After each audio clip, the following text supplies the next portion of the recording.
We had a meeting of the minds, Linda and I, this evening. She just, we're sitting at the dinner table, and she says, "There's half a sweet potato left. You can eat it tomorrow." Now, I know that's an order, a command. She expects I'm going to wrap it up quietly and put it in the fridge, and that be the end of it. I already know my role. I'm not arguing, not challenging, whatever, non-essential, just do it. Lewis sees me putting the potato away and says to me, "What, you're going to save that? Why don't you throw that out?" I'm like, I was already told I can eat it tomorrow, and that's still good. I'm not challenging or arguing. Shh. I'm just peeling it off. I don't want to start an argument at the table. So I'm wrapping up the tinfoil. And then the conversation leads into about how I parented. Because Lewis is upset with her about buying so much ice cream. My mom has this thing where she enjoys cookies, sweets, ice cream. She used to do it when I ran a house and I was with the children alone. Not only did I not have money, but they would get waffles with no syrup, no butter. They walked around, they ate their waffles. That was it. We sat on the couch together, we snuggled, we watched a show, they ate their waffles. That was it. That was the rule in my house. No butter, no syrup. They didn't know any better. The waffles are flavored. And then it was a non-issue. It's just how I rolled. I was in charge. Kids followed. They didn't know any different. They were happy. Until Grandma came over and then made their routine weird. And I'm like, they don't need the sugar. They don't need the fat. It's bad enough they're eating waffles, but it's all I can afford. Then it goes to... Then Linda, out of left field, says to Lou, she says, "This is the same woman," meaning me, "who didn't allow the children to have milk in their cereal." I'm like, what are you talking? You expected she put it in a bowl and expected them to eat it out of the bowl with no milk. I said, "Linda, that never happened. That's a flat out lie. Why would you say something that is that wrong about me and my relationship to my children?" Then Frio kicks in because he thinks he's being funny. 1975, I don't even know why he has a seat at the table or a voice. And he's like, "No, she put water in it." Again, I don't even acknowledge him because he's so dumb, fucking, and useless and shouldn't even be at the table. So I think about it and I'm like, actually, I only served waffles, Lynn. The children had an unlimited waffle supply if they were hungry.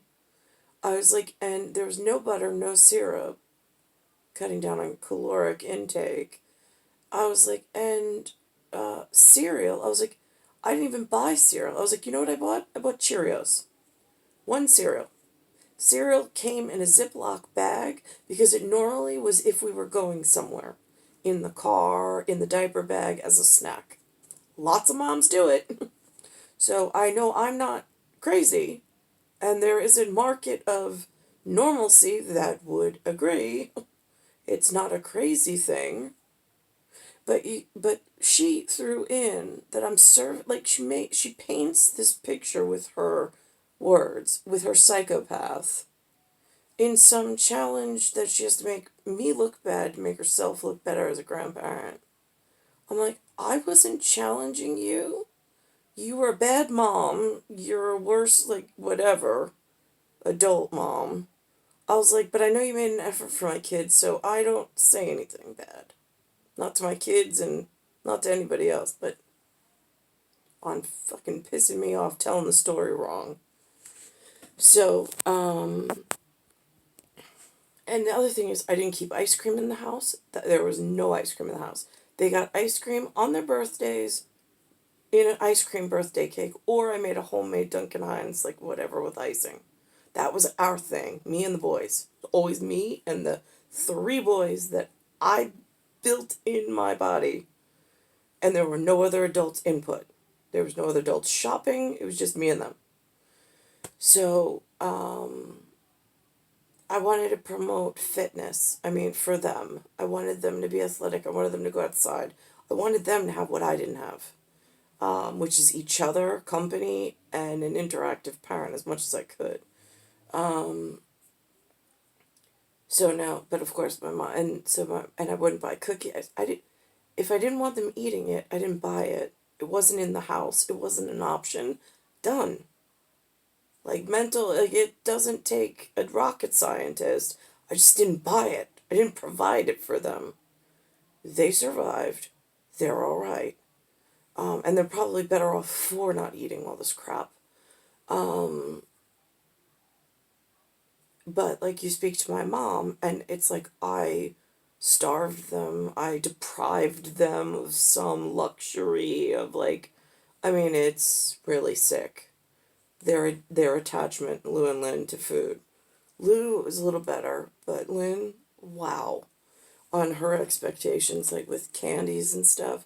I don't have to buy my kids candies. She buys it in gigantic quantity and gives it to them. There was no room for me to buy candy. I didn't have to.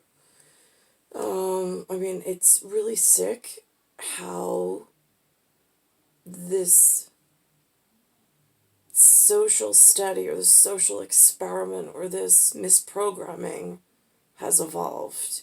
That's why I keep her at a distance. She would come on the weekends. I pretend like she was like the best mom ever, but I didn't say it that way. Just like her and I never had a problem. I pretended, oh my god, the depth of my personality, and just putting on a good show so the kids don't know that I really never liked her. Um, and so the kids have a really good relationship with her, and I don't want to ruin it. But you come at me and you try to brainwash my kids like there's something wrong with me. I think that you should go to fucking prison and rot there, and nobody's gonna miss you. Um, let's think about this. So then my cat scratch says to me tonight, um, he said, oh, because apparently he needs a psychological evaluation, whatever. And I'm like, here's what you need to know. You inherited a world that was broken. You're trying to survive in it, and there's nothing wrong with you. That's your baseline, kiddo. I was like, no matter what the psychologist says, because I got Tia Free in 1975 trying to brainwash him that he's a better legal guardian and whatnot. I mean, it's a real fucking shit show because the state and the county got my fucking part wrong. Kids were safe when they were just with me. It's when you added grandparents and the fucking shit show that isn't anybody's dad and not fit to be a father into the spin doctor's view that then all of a sudden it became a problem. There's nothing admirable about whatever. And you only put the kids further in and myself in danger by forcing these issues. This version of humanity really is disgusting. So I walk in, my son's reading, and he says to me, he goes, how do I know I can trust you? I'm like, how do you know you can trust me? I was like, because you and I shared a body cavity. You know me from the inside out. I was like, and what's up? And he's like, no, just want to know. I'm like, well, there's your answer. You and I got some time on the clock that's special.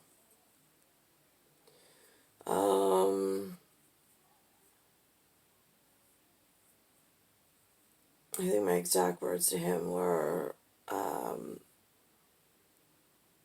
we share inside information, or we have inside information, you and I. Because again, I grew him myself.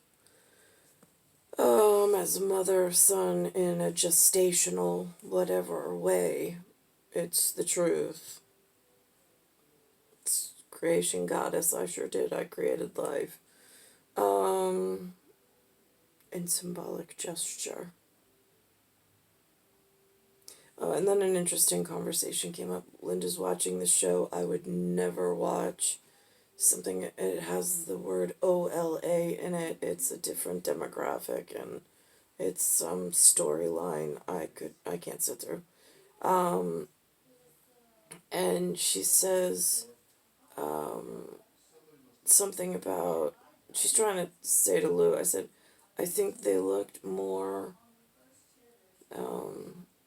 I said Saudi Arabia, and he said, well, no, that would never happen in Saudi Arabia. And I was like, yeah, see, but that's the weird thing about this Netflix. It's almost like everybody throws an American after whatever's really strict, they throw the word American after it, almost like it's the catch net for like misbehaving or acting out of character in some theatrical possibility.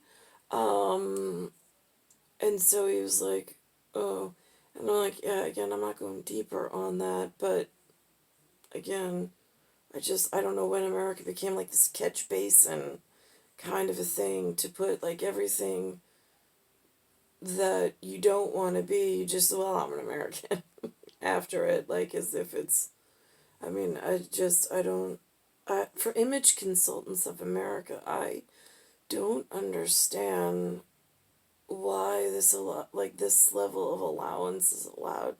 I'm just, again, I'm on an abacus. I don't do like the computadora, right? I'm not so in love with the computational, like on the buttons with the light screens.